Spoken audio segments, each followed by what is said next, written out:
In late September 1878, while every homesteader packed clay into their log chinks, Justin gathered moss, thick green sheets scraped from the north side of ancient spruces. He stuffed every crack. His wife and newborn shivered inside. Neighbors mocked. Clay holds, they said. Moss will rot. But they never knew that moss from the north side never freezes. And when the dry cold cracked every clay wall wide open, Justin's moss would swell tighter, and he'd trade the surplus for all the firewood a man needed to survive without cutting down a single tree. The first freeze was still weeks away, but Justin worked every daylight hour, stuffing thick green moss into every gap between the logs. His wife, Marta, held their newborn close. Outside, other settlers hauled clay from the creek, the trusted American way. They laughed. Moss rots. But Justin's grandfather in Finland had taught him a secret. Moss from the north side of a spruce never truly dies. Even frozen, it swells tighter. And when the bitter, dry cold of January shattered every clay-chinked wall, his moss would hold, and the firewood would come from the very men who'd mocked him. The morning after Justin finished chinking the last gap, Joshua Crane rode up with his two grown sons and a wagon full of clay. They stopped 50 feet from the cabin and stared at the green seams between the logs like they were looking at a man who just wallpapered his house with poison ivy. Crane didn't even climb down. He just shook his head while the wind whipped dry snow across the frozen grass.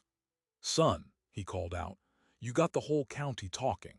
Moss, on a winter cabin," he laughed, but it was the kind of laugh that carried pity underneath. "That stuff will rot before Christmas, and you'll be sleeping in a wind tunnel with a newborn." Justin kept working, pressing another thick strip of moss into a gap near the roofline. He didn't answer. He'd learned years ago that you can't argue with men who have never had to survive a Finnish winter. Marta stood in the doorway, their infant daughter wrapped tight against her chest, watching the Crane wagon roll away through the dusting of snow. She didn't have to speak. Her eyes said everything. What if they're right? To understand why Justin was gambling his family's life on a handful of bright green moss, you have to go back 800 years to the forests of northern Finland. For centuries, Finns had built their log homes without nails, without modern caulk, and without the thick river clay that Americans swore by. Instead, they chinked every seam with sphagnum moss, the same soft, springy plant that grew in thick mats on the shaded north side of spruce trees. And there was a reason they harvested only from the north face. Moss on the southern side dried brittle in the summer sun and crumbled in the cold. But the north side moss stayed moist, fibrous, and alive deep into winter. When it froze, it didn't shrink like clay. It expanded, swelling tight against the wood until the cabin became practically airtight. It breathed, too, letting moisture escape so the logs never sweated and rotted.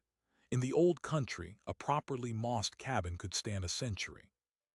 Justin's grandfather had taught him that secret when he was a boy, walking the snowbound forests near Oulu, tracing his fingers over the frozen moss that still bent instead of snapping.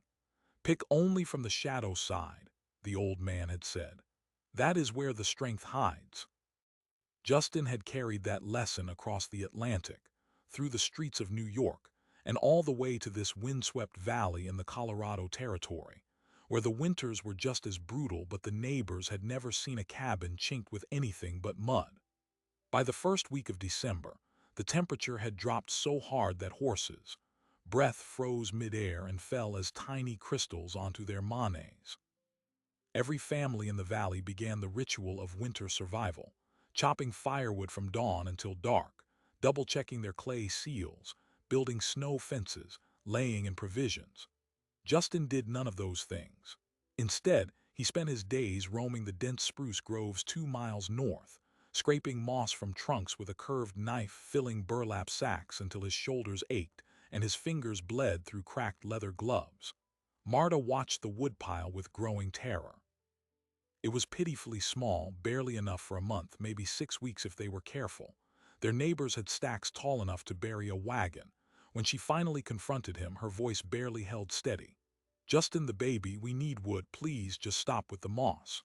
He paused, setting down his sack, and looked at her with the same calm certainty his grandfather had carried. "The moss will hold," he said quietly. "And when it does, we'll have something better than wood. We'll have leverage." She didn't understand what he meant. Neither did anyone else. The first real blizzard hit on December 14th, a howling white monster that roared down from the Continental Divide and swallowed the valley whole. Temperatures plunged past 30 below. The wind screamed at 40 miles an hour, driving ice through every crack, every seam, every imperfect seal. Inside the crane cabin, the clay chinking had dried and shrunken in the bitter cold, leaving hairline fractures around every log joint. Joshua Crane spent the night stuffing rags and old newspaper into the gaps, but the wind still crept in, freezing the wash water solid on the kitchen table by 3 in the morning. His wife, Alice, had wrapped the children in every blanket they owned, yet her breath still clouded in front of her face. At Justin's cabin, something different was happening. The moss had frozen just as his grandfather promised, but instead of shrinking, it had swollen, each strand expanding to fill the gaps more tightly than any human hand could press it. The wind battered the walls, but it couldn't find a single opening. Inside, the fire burned low, yet the cabin held its heat with an efficiency that felt almost unnatural. Marta sat beside the stove, nursing the baby, and for the first time in weeks her shoulders relaxed. The moss worked.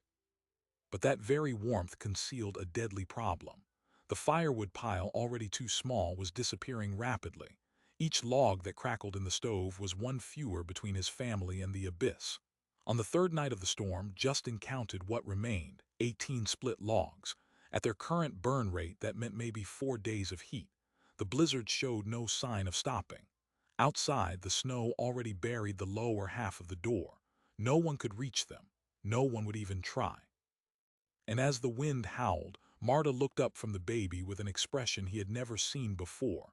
Not anger, not blame, but something worse. The slow, quiet terror of realizing her husband's miracle might still not be enough to keep them alive.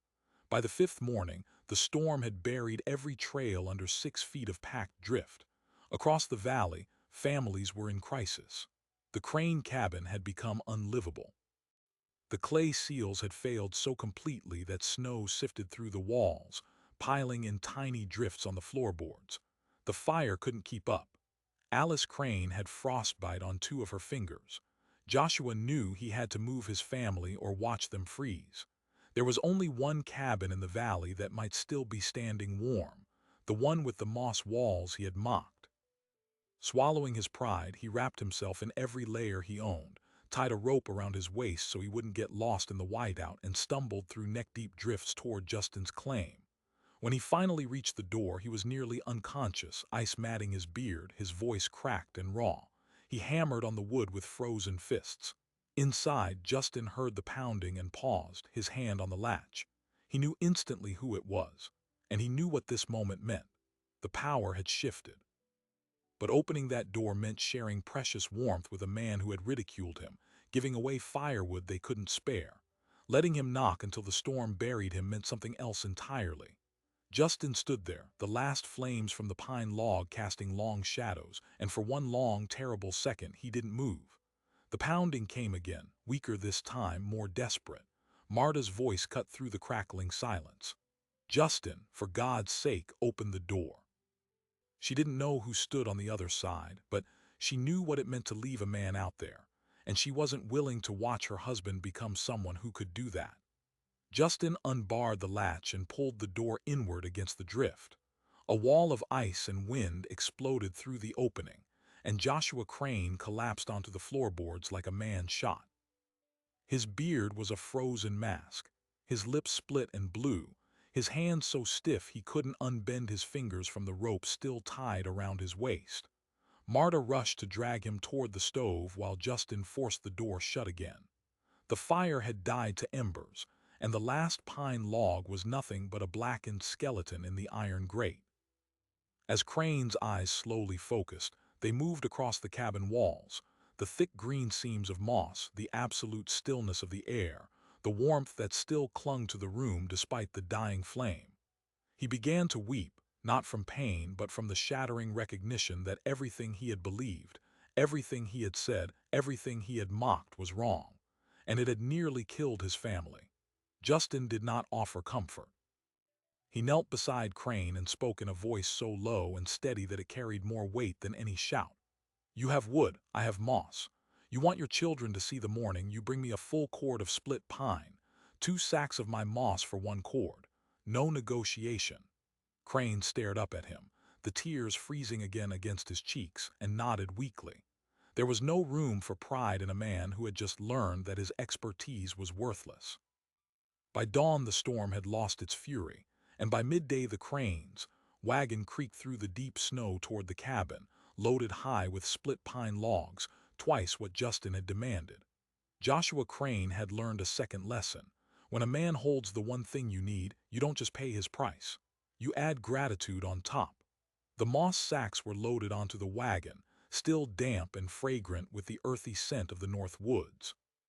Crane's sons, who had laughed loudest at Justin's green seams, handled the burlap with the reverence of men handling gold. Within 2 days, the Crane cabin was rechinked with the same moss they had mocked, and it held. The shrunken clay was stripped out, replaced with the living seal that swelled tighter the colder the wind screamed. Alice Crane's frostbite healed slowly, but her children stopped crying through the nights. Word travels across a snowbound valley faster than a horse can gallop. The first to arrive after the Cranes was Elias Hodge, an old trapper who had spent 30 winters in the high country and had never once trusted clay. He had known about moss, but he was too old to harvest it himself and too stubborn to ask for help. When he saw Joshua Crane's cabin standing warm while his own walls whistled with drafts, he broke that stubbornness in a matter of minutes. He showed up with a sled of seasoned birch logs and asked, not for charity, but for the same trade. Justin obliged. Then came the Mortons, the Baileys, the Larsons. One by one, the families who had chuckled at the fool stuffing his walls with rot were now lining up at his door with wagons full of split wood, willing to exchange the very thing they had prized as the measure of a man's preparedness. And Justin, who had been the laughingstock of the valley, became the sole supplier of survival. Every sack of moss he handed over cost them what they had spent months hoarding, and he didn't touch an axe to a single standing tree. The woodpile beside his cabin grew into a small mountain, enough for 3 winters, and he still had a cellar full of burlap sacks waiting. But the real twist, the thing no one saw coming, was what happened to the community's fortunes. With every cabin sealed properly, the demand for firewood across the valley dropped sharply. Homes that had leaked heat like shattered baskets suddenly held it. Families burned fewer logs. The frantic, back-breaking chore of woodcutting, the very activity that had given men their moral high ground, became less urgent, and the men who had hoarded would now found themselves sitting on surplus they couldn't trade among themselves, because everyone who needed moss had already paid Justin for it. He had, without intending to, cornered the entire valley's winter economy. The currency wasn't gold or paper, it was warmth, and he was the mint. Marta began to smile again. The baby, little Ingrid, slept peacefully in her mother's arms without the constant shudder of cold drafts. For the first time since the snows began, Marta looked at her husband not with the quiet terror of a woman bracing for disaster, but with the awe of someone watching a gamble become destiny. She still didn't fully understand the ancient Finnish knowledge he carried, but she no longer feared it. The moss was no longer a stranger's superstition. It was the difference between life and death. But the valley held its breath. The moss supply did not grow on trees, at least, not on all trees. Justin's grove was a secret, a narrow north-facing ravine 2 miles from the cabin where the spruce grew thick and the shadow side yielded the finest, most resilient strands. He had mapped every trunk. He knew which patches could be stripped without killing the tree, and which ones needed another season to recover. He harvested like a man who understood that tomorrow's supply depended on today's restraint. The neighbors, however, had no such understanding.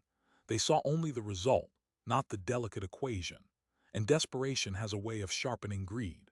One afternoon, a man named Silas Denton appeared at Justin's door.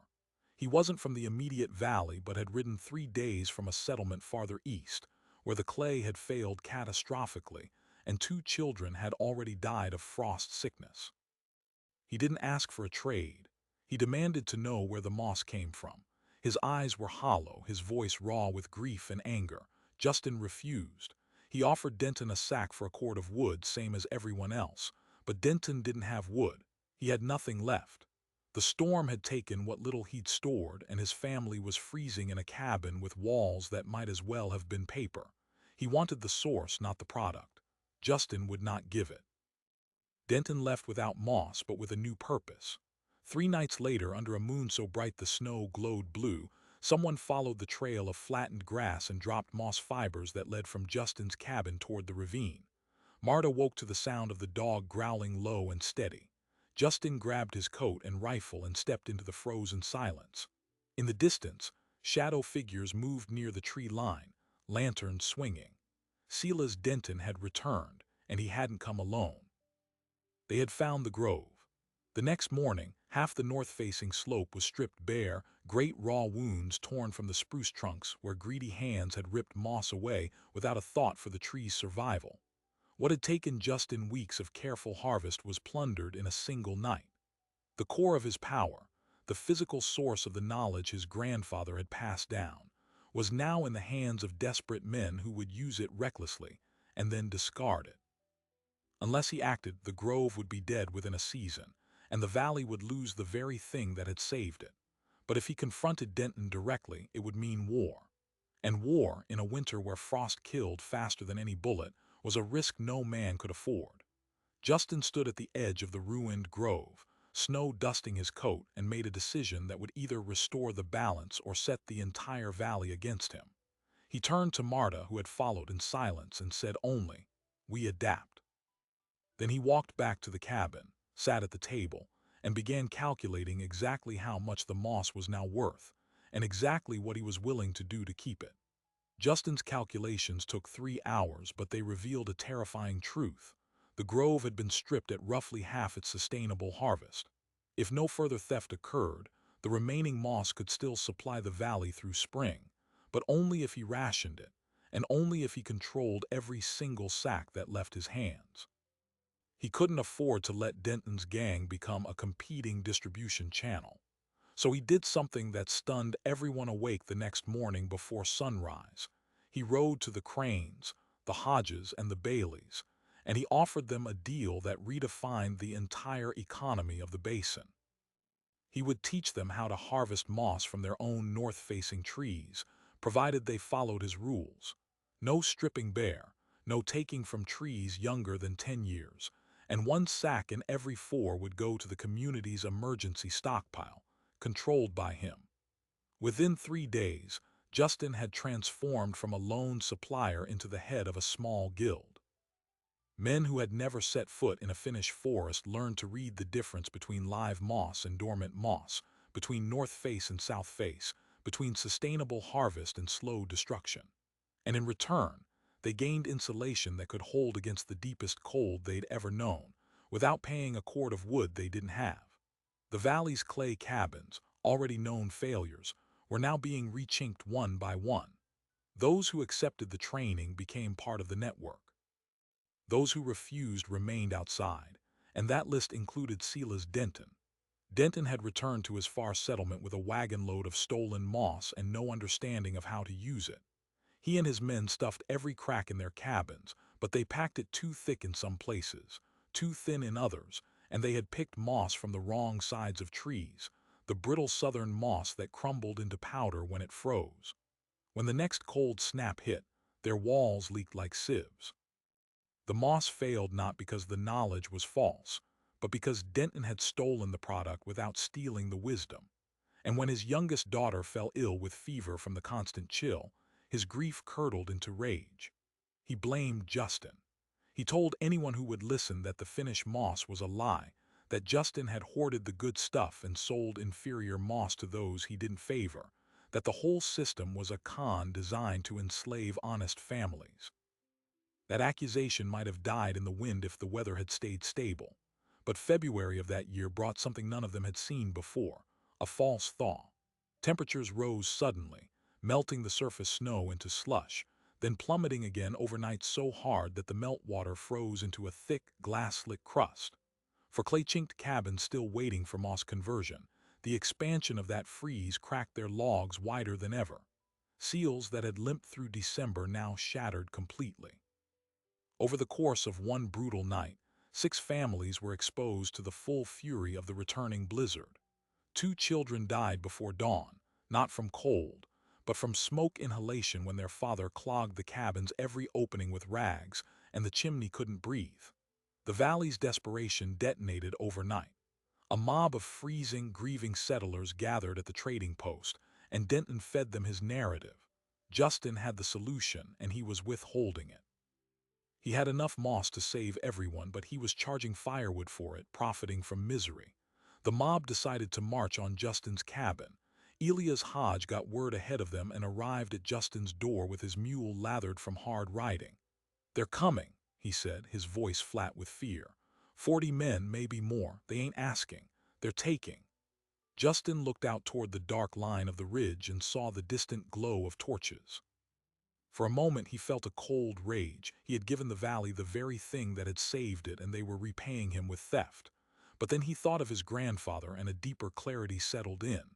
The old man had told him once, "Knowledge belongs to the forest. You can't lock it away. You can only protect it long enough for people to learn to respect it." Justin nodded. "Then we don't hide it," he said. "We give it all away." Marta's eyes went wide. He explained quickly. The emergency stockpile, the sacks they had stored, the entire supply. He would lay it out in the open, show them exactly how much remained, and then before they could take it, he would offer them something Denton could never offer: a future. "We teach every single one of them to harvest their own, right now, tonight. And if they still wanted to rob him, well, that would tell him everything about the kind of men they were." When the mob arrived, torches sputtering and breaths misting in the icy air, they found Justin standing alone in the snow, no rifle, flanked by stacked burlap sacks of moss. The firelight caught the green seams of his cabin walls, still perfectly sealed, still swelling with frozen strength. In front of him lay the entire emergency stockpile, 40 sacks of the finest North Face moss he had saved. Denton pushed to the front, his face raw with anger. "There it is," he shouted. "He's been hoarding while our children froze." Justin let the accusation hang. Then he spoke, his voice calm enough that the mob instinctively quieted to hear. "2 children are dead," he said. "Not because I hoarded moss, because you were never taught how to use it. You stole from the wrong side of the trees, and you paid with your own flesh. I can give you these sacks now, and you'll be warm for a month. Or I can teach you to find the right moss, and your grandchildren will be warm for a lifetime. Choose." A heavy silence settled over the frozen clearing. Denton tried to rally, but his voice had lost its power. The crowd had seen Justin's cabin, felt the warmth radiating from its open door, and the hunger for that secret was stronger than the hunger for revenge. One by one, the torches lowered. A woman named Sarah Voss stepped forward, her voice raw from crying. "My son died last night because I couldn't stop the draft," she said. "If you can teach me how to never feel that again, I'll do whatever you say." That was the fracture point. The mob dissolved into a study group. That very night, with the temperature still 30 below, Justin led them by lantern light to the north-facing slopes, showing them the feel and color of the moss that wouldn't betray them. It was the largest transfer of ancient knowledge the basin had ever seen. Finnish wisdom passed from one man to 40, not through books, but through frozen fingers and desperate will. But the wait, it gets even bigger moment was still waiting. Within 2 weeks, the communal moss bank had been replenished, and the valley's cabins stood tighter than ever. The death toll from cold stopped entirely, yet the false thaw had triggered a second disaster nobody saw coming. The heavy crust of ice that had formed during the refreeze began to melt again in March, but this time it didn't drain away. The frozen ground underneath couldn't absorb the water, and the melting snow turned the prairie into a freezing swamp. Cattle sank to their bellies. Woodpiles floated away in the runoff. And the only cabins whose foundations didn't turn to muck were the ones insulated by the moss-drained soil around them, because the same breathing property that kept logs dry also regulated ground moisture. Justin's homestead, built on the driest, most stable patch of land in the valley, became the sanctuary for livestock and families alike. This was the twist that elevated the moss from survival tool to lasting transformation. Justin hadn't just chinked a wall. He had created a microenvironment. And now, with the community's cooperation, he could scale that microenvironment across the entire valley, preventing the spring flood damage that had always plagued them. The Finns had known for centuries that the health of the forest floor depended on the moss layer, but here, on these American plains, Justin had stumbled into an agricultural revolution no one had predicted. The moss didn't just seal cabins, it stabilized the water table, prevented frost heave, and enriched the soil as it slowly decomposed. It was the keystone of a new kind of homesteading. As the floodwaters rose, the neighbors who had once mocked him now fought to save his moss beds from drowning, because they understood that their future depended on what he had protected. Denton, utterly broken by the death of his daughter and the exposure of his lies, disappeared into the westward trail and was never seen again. The valley had chosen knowledge over theft, and the reward was nothing less than a permanent shift in the balance between settlement and nature. By late March, when the meltwaters finally receded, the transformed landscape stood as proof. Homesteads ringed with living moss, cellars dry, cabins warm, and a network of families who had learned that the deepest strength came not from the loudest voice, but from the quietest green. Justin had entered winter as a fool and emerged as the architect of a truce between man and the cold. But the final test was yet to come, a test that would determine whether his grandfather's legacy would die with him or root itself into the very bones of the American frontier. And it arrived on a bright April morning, when a letter from a government surveyor appeared, declaring that the North Ravine was slated to become a railroad cut, and all the moss groves would be destroyed within the year. Justin held the letter in hand, still scarred from winter moss harvesting. The survey was blunt. The North Ravine would be clear-cut by summer to make way for the new railroad spur connecting the valley to the eastern markets. Every spruce, every shaded slope, every patch of north face moss gone. He read it twice, then folded it and set it on the table.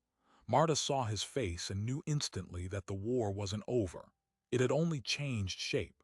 The valley had just begun to heal. Cabins stood tight and warm, the Moss Guild had trained nearly 60 families, and the spring floods had receded with less damage than anyone could remember. But the source grove, the original, ancient stand where Justin had first stripped moss as a desperate newcomer, was the genetic heart of the entire system. Its loss wouldn't just hurt, it would sever the knowledge from its roots. The railroad didn't know or care. They saw timber, not a keystone species that held the valley's winter survival in its branches. Justin called a meeting at the trading post that Sunday.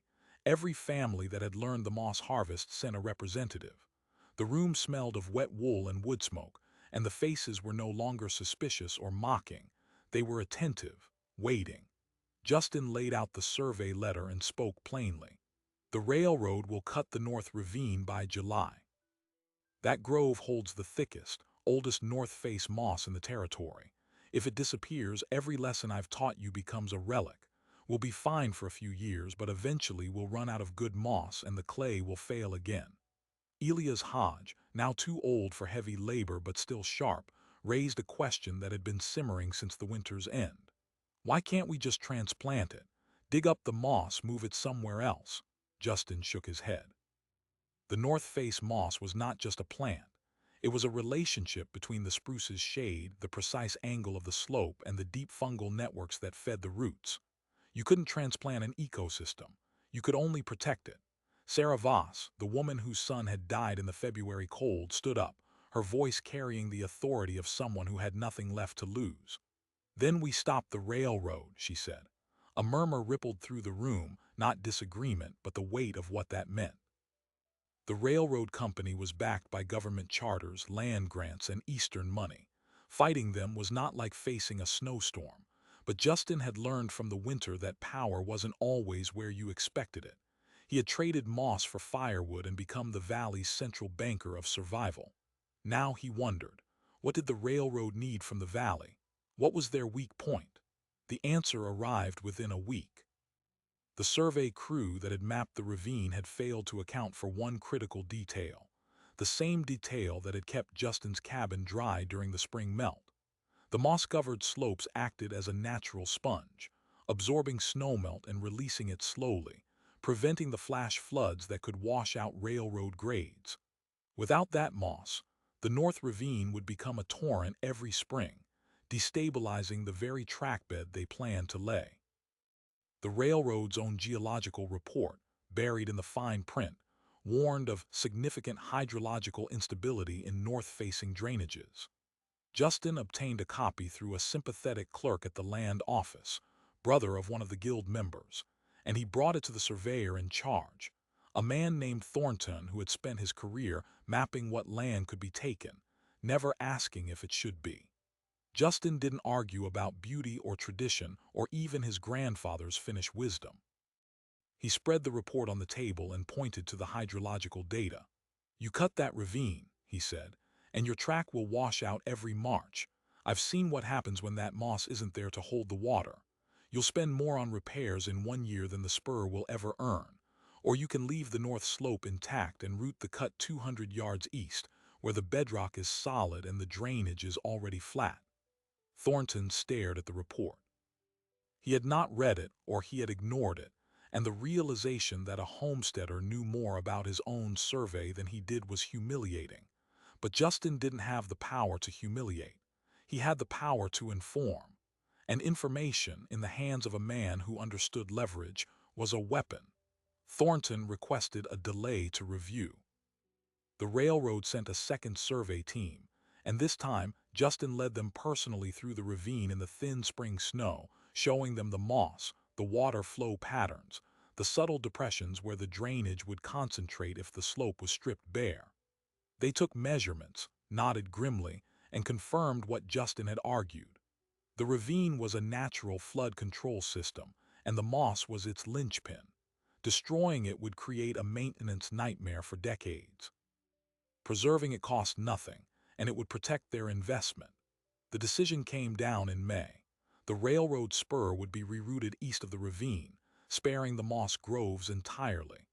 The company even offered a nominal payment to the community for right-of-way preservation, which Justin accepted not in cash but in deed, a perpetual easement on the North Ravine, registered with the territory, to remain forever as a moss preserve for the valley's use. The document, signed in blue ink by a railroad vice president who never visited the valley, made the grove a commons, legally protected from future development, logging, or private claim. The news spread like spring melt. The valley held a gathering at Justin's cabin, not for celebration but for consecration. They walked the ravine together, men, women, children, and learned, for the first time as a community, to see the moss not as a material to be taken but as a living system to be stewarded. Justin's grandfather would have wept. In that moment, the Finnish secret became an American heritage. But the final surprising detail, the one that would echo for generations, came from little Ingrid. At 4 years old, she had spent her earliest winters inside a moss-chinked cabin, breathing air that stayed warm and moist without drafts. She had never known the terror her parents knew. One afternoon, while the adults sorted seeds for the spring planting, Ingrid wandered to the edge of the ravine and came back with her small fists full of bright green moss. She had picked it from the north side of a young spruce, instinctively choosing the shadowed, denser strand, the kind her father would have chosen. She held it up to Marta. "For the baby," she said. Marta was expecting their second child. "So it stays warm." Marta took the moss, her eyes welling, and looked at Justin. He understood then that the knowledge had passed into the marrow of his family. It wasn't something he would have to teach. It was something the land itself had taught, through the simple example of walls that held and winters survived. By the following autumn, the community moss bank had been formally established, with a rotating stewardship council that included Justin, Sarah Voss, and Elias Hodge. Every new homesteader arriving in the valley was required, not by law but by social expectation, to spend 3 days learning the harvest before they were allowed to build their first cabin. The valley became known, quietly, as the place where cabins never froze. Travelers in the far settlements began to call the technique Vale's method, though Justin never claimed the name. It had simply attached itself, like the moss to the spruce. Joshua Crane, whose near-frozen arrival at Justin's door had started the transformation, now ran the firewood exchange that the Moss economy had made possible. He no longer measured a man's worth by the size of his woodpile, but by the health of his north-facing moss beds. And Alice Crane's frostbitten fingers, forever crooked, became a living reminder at every guild meeting. She would hold them up without shame whenever newcomers doubted the seriousness of the cold. "Clay lies," she'd say. "Moss doesn't."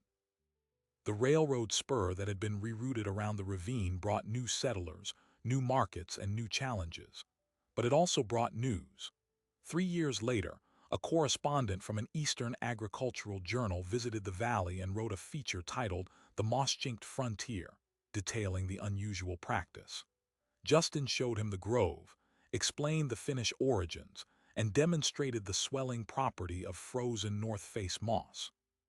The article circulated widely, and within a decade, similar methods began appearing in cold climate settlements from Minnesota to the Dakotas, often without any memory of the man who had reintroduced them. But that was the nature of good ideas. They escaped their origins and became common sense.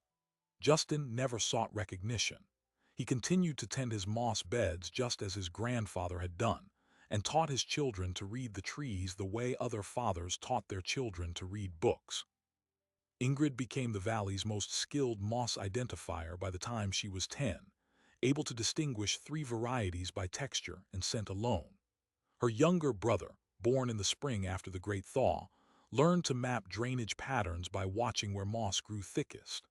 The knowledge, once a fragile thread connecting a Finnish grandfather to a grandson on a windswept American plain, had now woven itself into the fabric of an entire community. And the central promise of the opening hook was fulfilled beyond anyone's expectation. Justin had chinked his walls with moss from the north side of trees. His neighbors had mocked it. The clay had failed. His moss had held. And he had traded its surplus for firewood, not just for one winter, but for a future. He had never cut down a single standing tree for fuel, yet his family burned warmer than any in the valley. The microeconomy he had stumbled into, warmth for wisdom, became the model that insulated the settlement against both the cold and the greed that often accompanied it. But the deepest resolution was quieter still. It lay in a small, hand-written notebook that Justin kept in a wooden chest beside the stove. The book had belonged to his grandfather, filled with cramped Finnish script detailing the moss harvest, the tree lore, the old sayings. On the final page, Justin had added a single line in English, dated the spring after the railroad reroute. "The forest does not forget those who listen. Now teach the next one." The notebook waited, patient as moss, for the hands that would open it after him. Justin kept that notebook in the wooden chest beside the stove until the winter of 1902, when a fever took him in his 53rd year. Marta buried him on a north-facing slope, where the moss grew thickest, and little Ingrid, now a woman with her own children, read the final line aloud at the graveside. Then she opened a new page and began writing what she had learned. The valley didn't forget. For a generation, every cabin built within 50 miles carried green seams between the logs, and every newcomer was taught to walk the north slopes with respect. The Moss Guild Justin founded outlasted the railroad, outlasted the timber booms, outlasted even the memory of the man who began it.